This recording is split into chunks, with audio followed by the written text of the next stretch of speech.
Bonjour, dans cette vidéo, nous allons aborder ensemble la notion de curation. Dans cette courte vidéo, nous allons tout d'abord voir la définition de la curation pour voir quel est ce concept et ce qu'il renferme. Ensuite, nous allons aborder les enjeux documentaires et les enjeux de partage de la connaissance. Et enfin, nous allons voir quelques exemples d'applications dans différents domaines pour mieux comprendre son utilité. Alors la curation, qu'est-ce que c'est ? Quand on demande à Christophe Deschamps, qui est un spécialiste de la veille, de nous définir la curation, il nous donne ces 4 mots-clés, à savoir veiller, filtrer l'information, la partager et la capitaliser.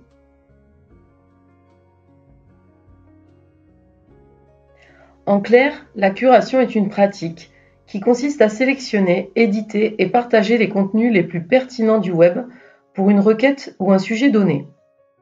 Cela peut être des textes, des documents, des images, des vidéos et des sons qui sont hébergés en ligne.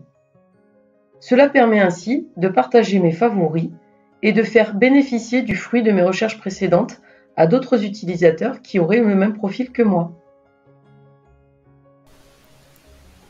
L'intérêt de faire de la curation, c'est qu'elle permet de se repérer dans l'explosion d'informations qui a eu lieu ces dernières années. On pourrait même penser que la curation, c'est un remède contre l'infobésité. Ces 20 dernières années, le monde numérique a complètement changé. Aujourd'hui, nous sommes totalement immergés dans l'information. Il est donc nécessaire de se repérer et de faire appel à l'intelligence collective pour pouvoir classifier le savoir. C'est pourquoi les internautes, avec les réseaux sociaux, peuvent prendre en main ce monde informationnel.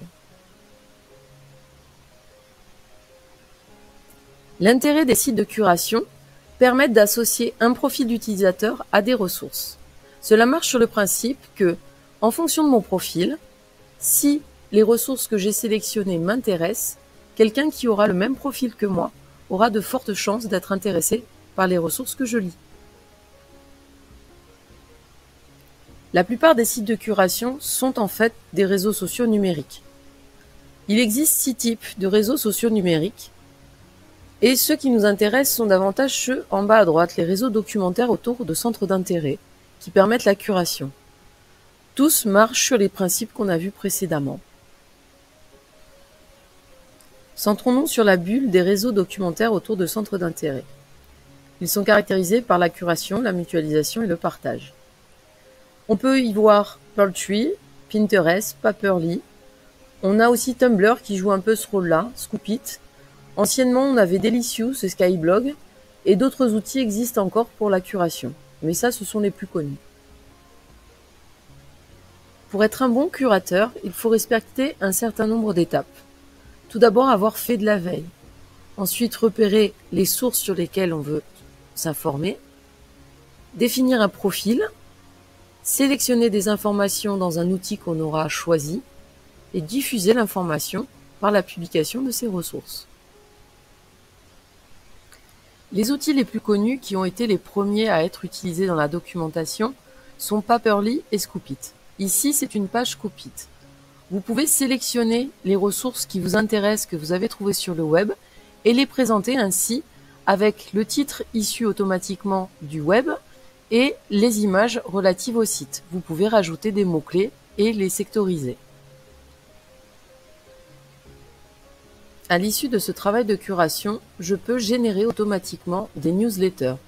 Là, par exemple, vous avez un exemple de newsletter qui a été généré automatiquement avec les lectures que je suis et les choses que j'ai publiées en ligne. Ces outils automatiques sont très efficaces car ils permettent ensuite soit d'être tweetés, soit d'être envoyés à une mailing list. Prenons un autre exemple avec Pinterest.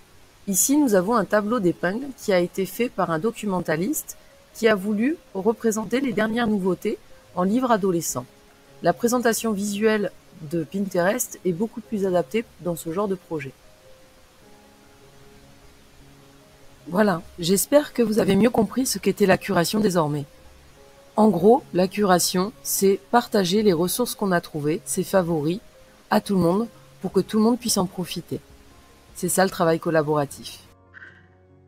Voilà. Là, je suis en train d'enregistrer ce que